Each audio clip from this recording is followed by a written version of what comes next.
Welcome to the Queen's Couch podcast, the Resilient Voices International Women's Day special series. Today's conversation is for anyone who has ever paused, stepped away, or wondered if it were possible to begin again. I'm joined by Ruchi, a tech project manager whose inspiring return to the tech industry after more than a decade demonstrates the true power of reinvention.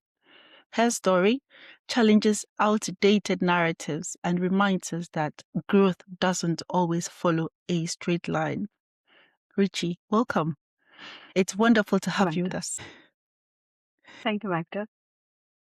So, Ruchi, returning to the tech industry after a decade-long career break takes a lot of courage. So, what are some of the challenges you had to overcome? Yeah, it does matter, and especially coming back after more than a decade and relocating as well. So I had two biggest challenges. It was what and how. So when I say what, obviously because when I'm coming back to the tech industry after 10 years or more than 10 years, tech industry is very fast moving, and there are so many things which have changed in those 10 years. There are new tools, technologies, framework. People are talking about cloud, AI. How to bridge that gap between myself and what the current situation is? That was my first question. What? And now we don't see too many successful career gap stories where people had come back to tech after a long break. So I had no success story in front of me. That was my biggest challenge. I did not know how to bridge this gap. I had experience. I was not a fresher. I an experience like there are skill set where you have critical thinking, you have problem solving skill set, communication skill set. Those never expire. So experience never expires, right? But still, to bridge the gap, what needs to be done was my first challenge. Now I reached out to people. I was talking to people. I was trying to find out what I need to do to come back to tech industry, and even those people did not hear any success stories like me. So there was no mentorship. I would say that was my first biggest challenge. My second challenge was how. Now, once I understood what I need to do, what are the current skill set that I need to acquire to come back to tech industry. Second biggest question was how. And as you know, our hiring system is more based on linear careers. It does not specify what a returner needs to do to come back or apply for a certain job. I was blindly applying for any kind of job, and that was not helping me actually. So I needed to understand what is the correct path for me to come in. Some companies offer returnership, but every company doesn't. So that was my another biggest challenge. How I overcame it was I started talking to people. I have a lot of people who are in tech around me. I started showing my intention to come back. I started networking more, and that actually helped me. I love how you list out the challenges and you break it down so well, plus how you addressed it.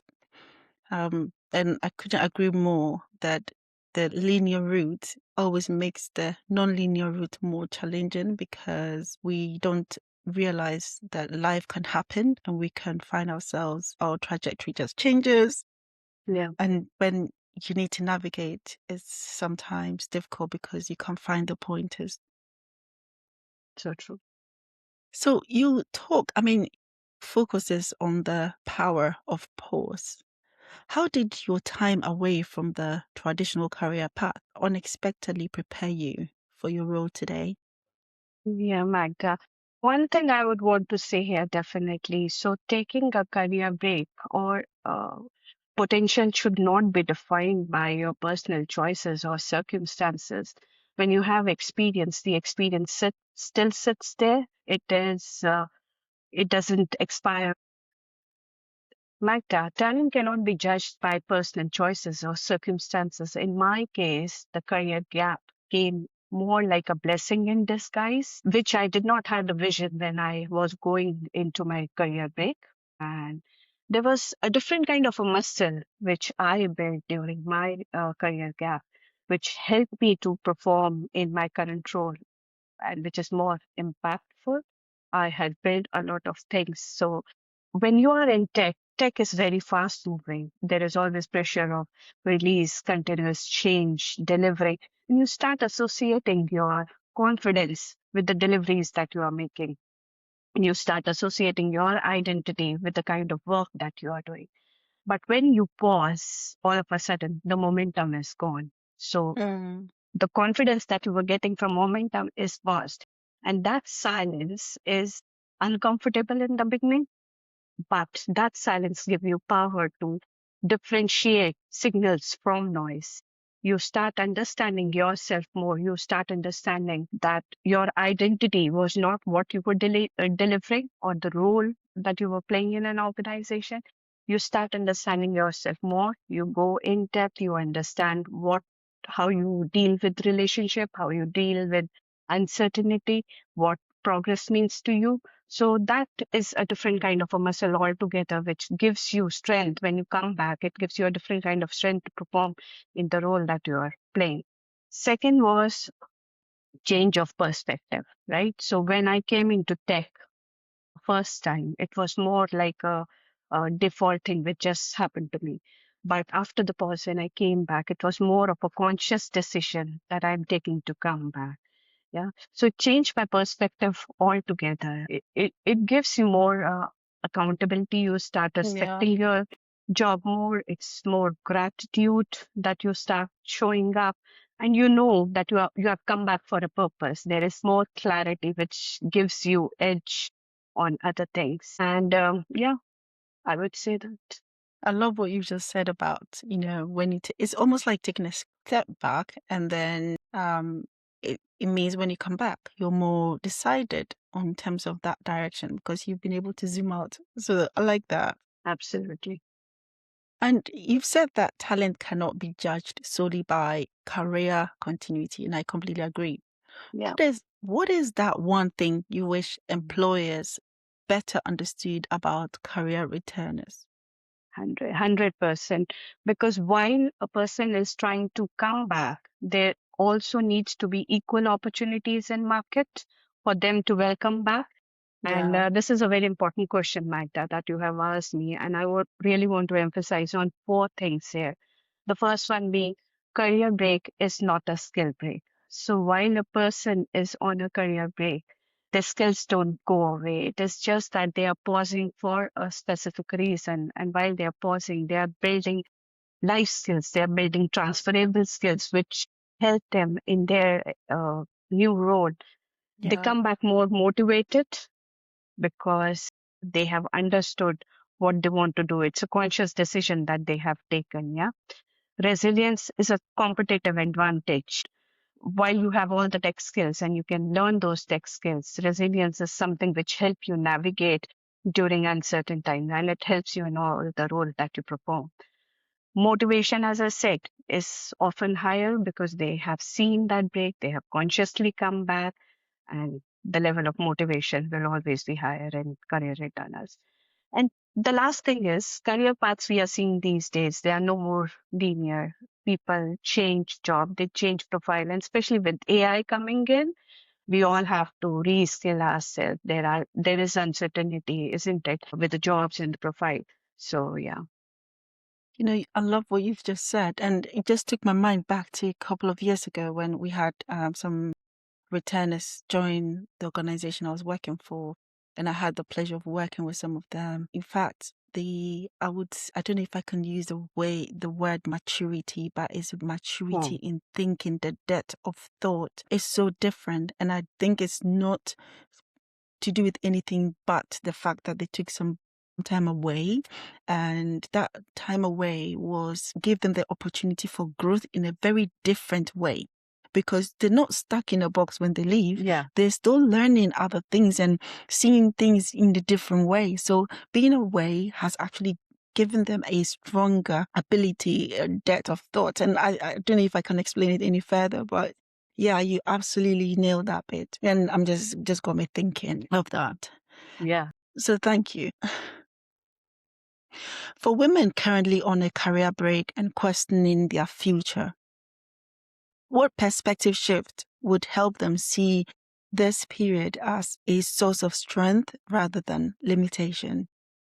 Yeah, Magda. See, it's very personal to me because when I was going on a career break, there was so much of uncertainty around what I was going to do in my career break and whether it's a right decision or not. It takes a lot of courage, actually speaking, to take that career break, to take that plunge. But sometimes it might be a personal choice, sometimes it might be a circumstance, and it may be non-negotiable.